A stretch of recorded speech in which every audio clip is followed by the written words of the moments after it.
So today I want to talk with you about a program that I participate in that is aimed at reducing the risk of victimization for children with developmental disabilities and their caregivers.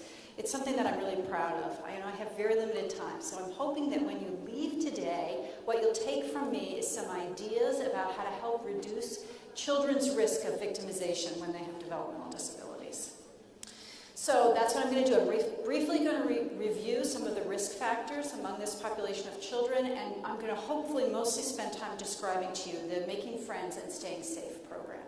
So first of all, people with disabilities are at much increased risk of victimization throughout their lifetime, compared to the general population. One study, this is their language, not mine, found that 80% of mentally handicapped adults living in the community experience physical or sexual abuse. They're cheated, robbed, or otherwise financially exploited. 80%. This is also true for children. Children with developmental disabilities are at almost twice the risk of sexual abuse as typically developing children, and this is more the case for girls than for boys. When children are abused, the abuse is more often chronic, it's more often severe, they're more likely to experience re-victimization by the same person, or to experience more than one episode of abuse over time with different perpetrators. And one study found that in 44% of cases reported to the police, the perpetrator was somebody who came into contact with the child because of the child's disability, some type of service provider. Children who are less disabled by appearance tend to be at increased risk, but also children who have more difficulty expressing themselves with language appear to be more targets for abuse, and that may be because they can't tell about what's happened to them. So when we think about risk factors for abuse, why is this increased vulnerability? It can be broken down into factors associated with the individual child, factors associated with the perpetrator, and then general environmental and familial factors. Children are at greater risk when they have impaired communication, when they have cognitive impairments, or when they have a lack of knowledge about body rights, privacy, private parts, because they're less likely to be able to identify an abuse situation. Limited mobility may mean that they have more difficulty getting away from a perpetrator. And then some of the social and emotional impacts of disability also can increase children's vulnerability. So when a child is socially isolated or is at a distance from their peers, they don't have positive peer relationships, when they have low self-esteem, they may be more vulnerable to someone that's going to take advantage of them. And finally, people with disabilities may be more dependent on others for their daily care and more socialized to be compliant with others. That can increase their risk. Children with disabilities come into contact with a greater number of caregivers, and some of those caregivers may be people who have sought employment in disability services because they knew that they would have access to vulnerable victims. So there are some people who choose this field because it gives them access, unfortunately. And then there are also people who are in disability services who are lacking in training and support and fall into abusive behavior with the people that they're trying to care for. In either case, these are helpers who are very much trusted by family members and caregivers of the children. And then there are some familial and environmental factors that can increase risk of victimization, including social isolation of families as well as the children, myths or misconceptions about people with disabilities, the increased caregiver stress that can be associated with taking care of a child with special needs, the fact that children with disabilities are more likely to be in out-of-home placement. And then also importantly, there are cultural attitudes and beliefs about people with disabilities that can reduce awareness in family members of their children's vulnerability. For example, the belief that no one would abuse a child with a disability, or that children with a disability are always with a trusted adult, so that must mean that they're safer. Or that because somebody with a disability can't have the same understanding of what's happening to them, they don't suffer from an abuse experience the way typically developing children do. Or that having a child in a specific type of environment will keep them safe or prevent the risk. These are all myths. These are all things that aren't true for children. So I want to talk with you about a risk reduction program that we have at Children's Hospital. It's called Making Friends and Staying Safe. It's a group therapy program for children. So this is housed within the trauma mental health program at Children's Hospital. It's a 16-week structured group therapy program. It's curriculum-based. I'm going to talk with you a little bit about the content of the curriculum. And we run this as a co-occurring caregivers and children's group. So the children meet together in one room, and at the same time their caregivers meet together in another room with group leaders. And the curriculum is parallel. The children and the adults are learning pretty much the same material. We have 60-minute sessions. They're relatively short group therapy sessions because this is a group of children for whom 60 minutes of paying attention to something can be really demanding. And because of the population that we serve in Los Angeles County, we offer the group in either English for caregivers or in Spanish for caregivers. We want this to be accessible to them in their language. The benefits of a group. Why do we do this in group? The most important impact of the group is reducing the social isolation for children and for their caregivers that raises the risk of victimization. For many of the children we work with, this is their first experience of belonging to a group of friends. They come every week knowing that these are other children that they like and who like them. And for many of them, it's the only time they've had that experience in their life. It provides an opportunity for the children to practice new skills with one another and also for the caregivers to practice with each other. And it desensitizes the participants to talking about sex education topics. So sex education is an important component of our group program, and it gives everybody, adults and children, an opportunity to practice talking about those with others and reduce the discomfort and stigma that's associated with it. It also places the education that we're providing into a normal developmental context. We're teaching this to you because this is information that all 12-year-olds need to have, or all 7-year-olds need to have, or all 19-year-olds need to have. We've done the group for children as young as 4 and as old as 19 and 20. We pitch it to their developmental level. But it's information that as you're growing up you need to have. It's not because there's something wrong with you.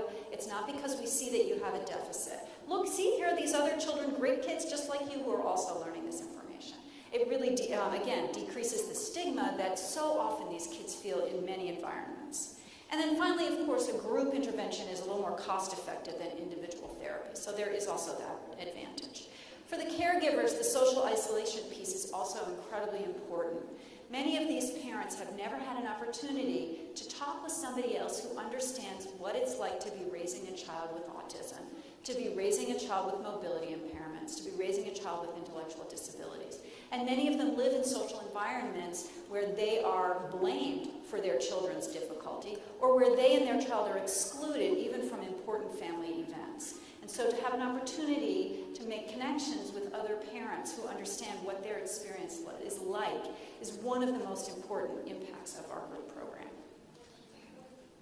As I mentioned, we have this as a shorter than our typical group therapy session at Children's Hospital. Tends to be at minimum 90 minutes. These are 60-minute sessions, and they're very structured sessions. We start with hello time, we have a little bit of teaching, we have a little bit of practice, we have goodbye time. That's pretty much our group structure.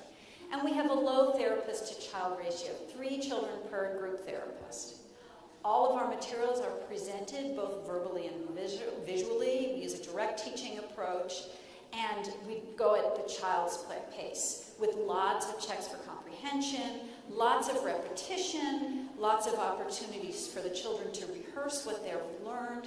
We use specific reminder phrases. We talk with them about things like no, go, tell, which is short for say no, get away if you can, tell a helper. If somebody tries to give you a touch, that's not okay. And then we use a behavior management, positive reinforcement behavior management system to help increase the level of structure for the children, help everybody to stay on task, particularly when they might be getting anxious about what we're talking about. So the content area for the group includes affect identification and expression. This is a crucial piece because the primary indicator that somebody is mistreating you is your own internal sense of discomfort. We want the children to be able to recognize their own feelings and report to the people around them about how they're feeling and why. So that's the first building block for our group program. We do some work around self-esteem and social skills, and then we spend a lot of time with the kids talking about personal space, body rights and privacy. We teach them, we call it the doctor names for private body parts. We practice saying those things. We teach them the difference between okay and not okay touches, and okay and not okay secrets, what to do if somebody tries to give you a not okay touch, basic puberty and sexual development, developmentally appropriate sex education depending on the age of the group of children, abuse prevention skills, no-go tell. We often have a self-defense expert come in at the end and teach the kids some self-defense skills, which they love, which is all about getting away if you can, right? That's the purpose of self-defense, is to be able to get away from somebody that's trying to take advantage of you. For the caregivers, the curriculum is parallel. We're teaching them the same information that we're teaching the children. We also are really providing them a lot of information and education about their child's developmental disability. Many of the parents that we work with have not had an opportunity to develop a really deep understanding of their child's disability, the fact that this is a lifelong condition, what to expect for their child's future. And this is an important opportunity for them to do that. So that education is really important, and that happens in the context of peer support with other parents who are raising children and needing to think about those same things. We also teach them and model for them empathy and respect for their struggles as parents and for the challenges that their children are facing as well. And then we include skill building strategies. So we teach the parents what the children are learning, and we help them with strategies they can use at home so to enhance their child's acquisition of skills. How to practice talking about feelings with your child at home. How to talk with your child about when is it okay and not okay to use your new vocabulary about doctors' names for private body parts. And how to enhance their children's autonomy and independence at home and reduce, as much as the child's capable, their dependence on others for self-care. Finally, the caregivers group allows the parents an opportunity to reflect on their own personal experience of adolescence and sexual development, what that was like for them, what they liked and didn't like about it, what they want for their children to experience as they go through their adolescence, and what their hopes are for their children in adulthood. And again, doing that in the context of relationships with other parents who are going through the same thing is very important. Finally, we're working with families from a number of different cultural backgrounds, and we want to be taking into account their cultural values about sexuality and what they want their children to be learning. We are helping them to understand our perspective as people who work with children with developmental disabilities and why it's important for them to learn the information, but always the parents are the ones who are providing the information to their children about their family's values, right and wrong, what their expectations are for the children. The group therapy program is a wonderful experience. The kids love it. The caregivers love it. The group leaders love it. We come to the end of our 16 weeks. We have a big, giant graduation celebration where they play some version of Jeopardy or a game to show how much they've learned. We share food with each other and a celebration of all that they've learned and accomplished. And I can tell you that everybody in that graduation, the kids, the parents, and the group leaders feel really privileged to have been able to form relationships with each other, to share information, and to have the time together. So that is my, look, I did that in under 15 minutes because I was talking really fast. That's the group therapy program, and I understand we have a couple of minutes for questions. That's fantastic, Karen. Thank you so much for such a fantastic talk, and one that's stuck to the time limit as well, which is wonderful. And yes, indeed, we do have a couple of minutes, just a moment, we have a couple of minutes for specific questions for Karen, but there will hopefully be some time at the end for more general discussion. Can people make use of the two microphones there are so that everybody can hear? Mike, I think you had your hand up first, and then Lily. So, Mike first.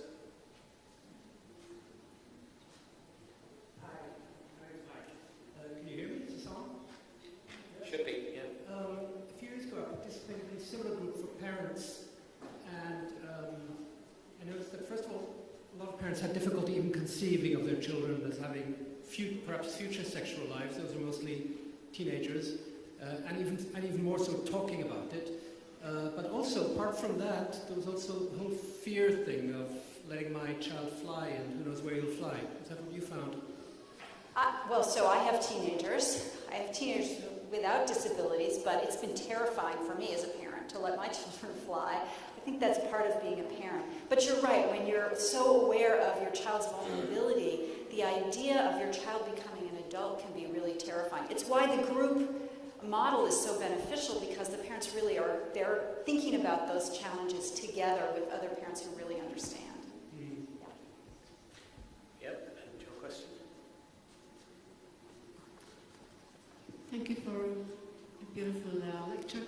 I have a question. Did you do any follow-up research trying to see that whether or not it's effective, what the impact of this program?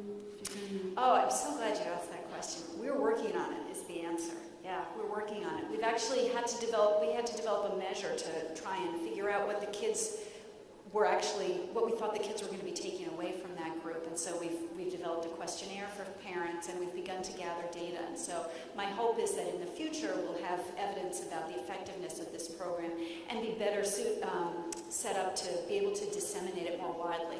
We offer it twice a year because we feel like there's so many children who need it. We want to make access available to it. But we're only one program. We can do about 8 kids at a time. That's like 16 a year. I want this all over LA, I want this all over the US, I want this all over the world. And you're right, that evaluation is the first step. Okay, thank you very much indeed, Karen. And